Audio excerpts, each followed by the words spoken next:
Good morning, everyone. It's Joel with One Great Vacation. It is a glorious sunrise here on the Colorado River. We are still in Marble Falls, and it's a beautiful morning. Look at this. Oh, I don't know if you can see it. It's not coming through on the camera. Uh-oh. But the moon is right there, and it's very bright and very big. But the sun's coming up over this lake. This is actually Lake Marble Falls / Colorado River. Just gorgeous. Hey, we've got a big day planned.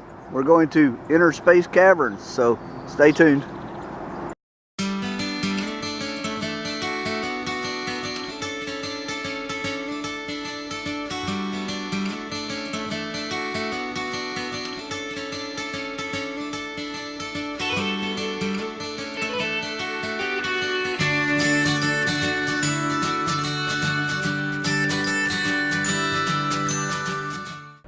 Alright guys, we made it to Georgetown.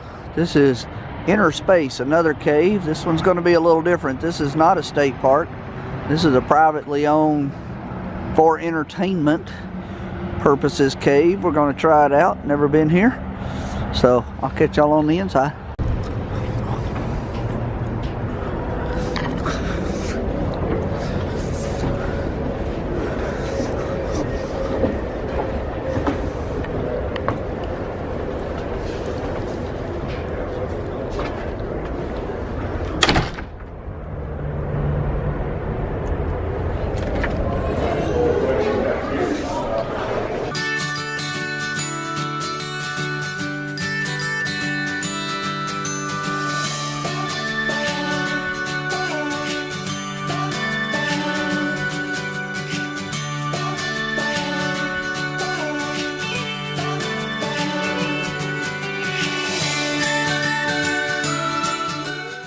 So they have a mining operation here that you can do.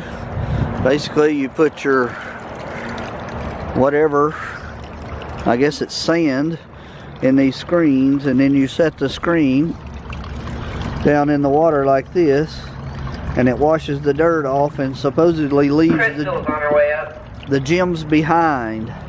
So not sure what this is about, but they have a couple of zebras here. There they are. Say hello, zebras. Not sure why we have zebras at a cave, but we have zebras at a cave. They look to have a nice enclosure here. Pretty big. Into the belly of the cave here.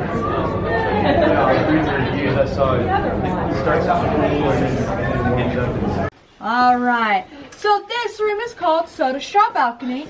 We call it Soda Straw Balcony because there's a bunch of soda straws on a balcony. Don't touch anything. That is correct. Now the reason why we say do not touch anything in the cave is because of the oils on your skin. Oil and water are not soluble. They do not mix whatsoever.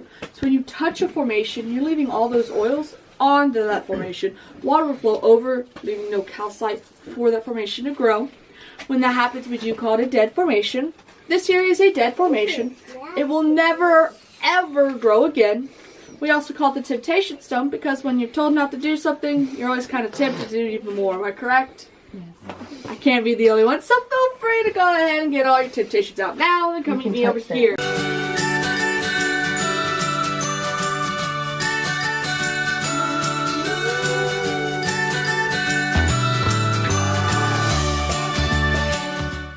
The ice cream parlor room because there's vanilla ice cream, chocolate ice cream. These kids are lined up to eat the ice cream, but they have all the ice cream and we don't. I feel like we should have ice cream, correct? Yeah. Well, we have the Texas-sized ice cream sandwich, and it's made out of Rocky Road. Look up there. Get it? Because we're in rocks. Discovery room. We discovered this cave back in 1963 and commercialized it in 1966. Back in 1963, we were building something very important. Can anyone take a guess on what it was? I-35. Yes, I-35.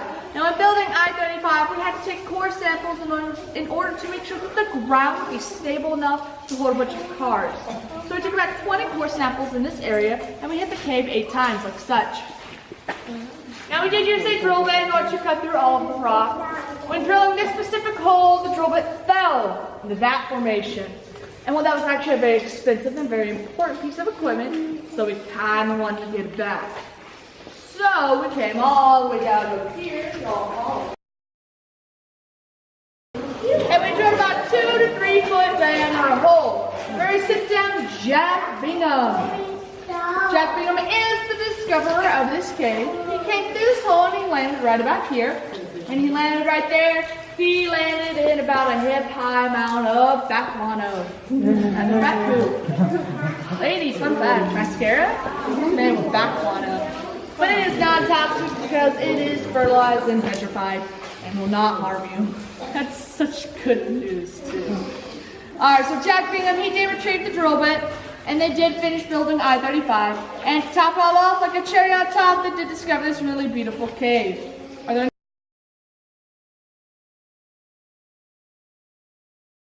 sinkhole is actually called the bone sink because we actually found a majority of our species in this pile alone. In the whole entire cave, we found about 44 different species. 11 of them are extinct, but 33 of them still exist, so that's always nice. Now, due to erosion, weathering, and debris buildup, this sinkhole did close itself off. But before it closed itself off, we do believe a saber-toothed cat brought jump down here and raised them.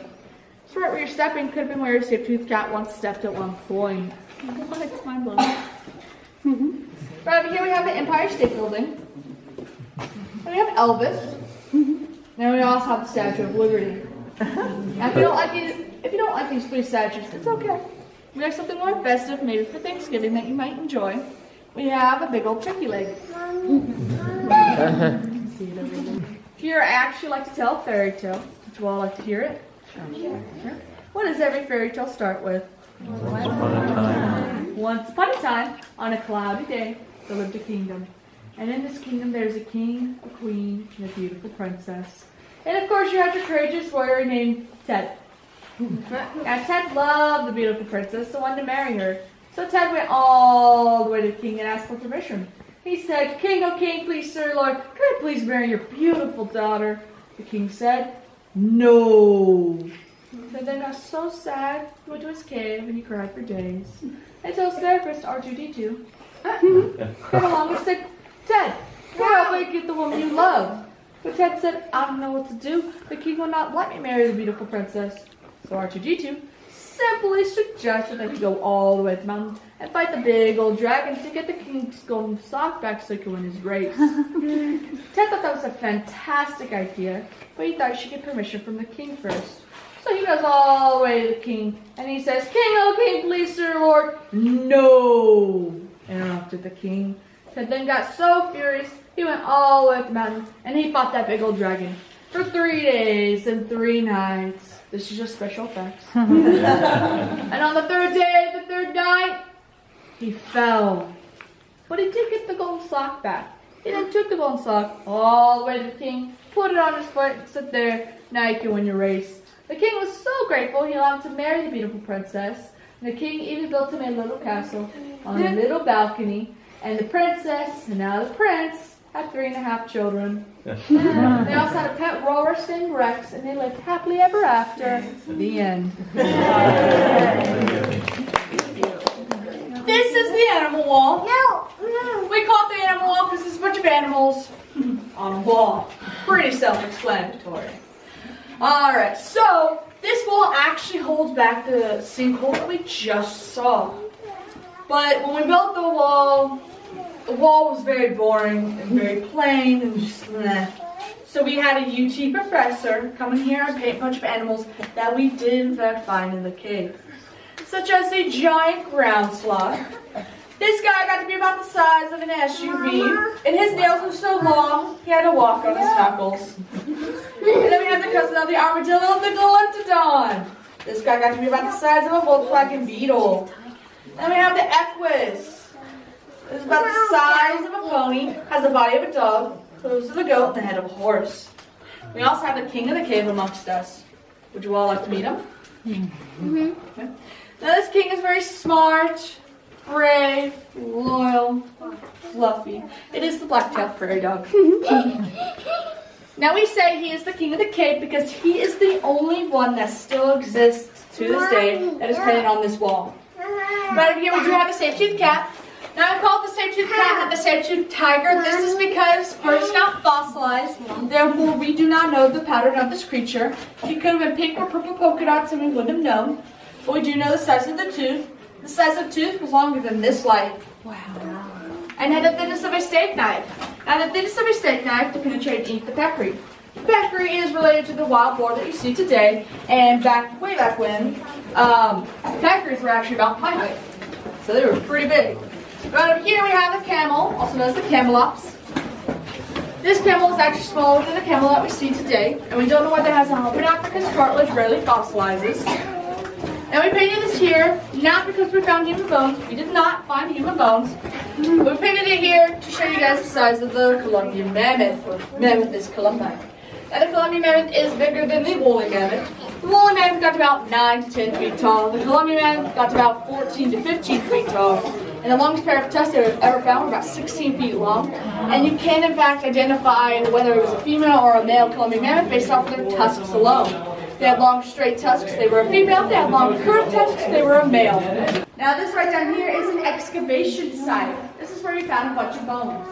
We actually found a bunch of peccary bones, about 14 sets.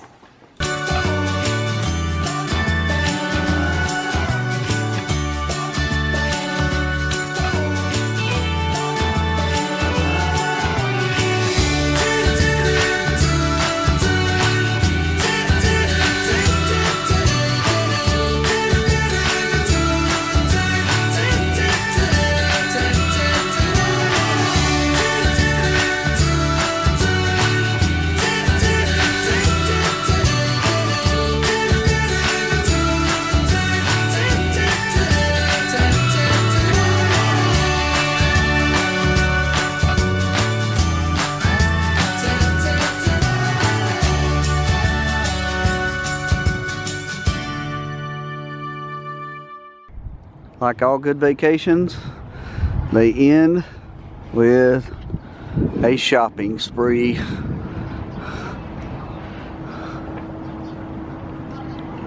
Or maybe not. On to the next adventure.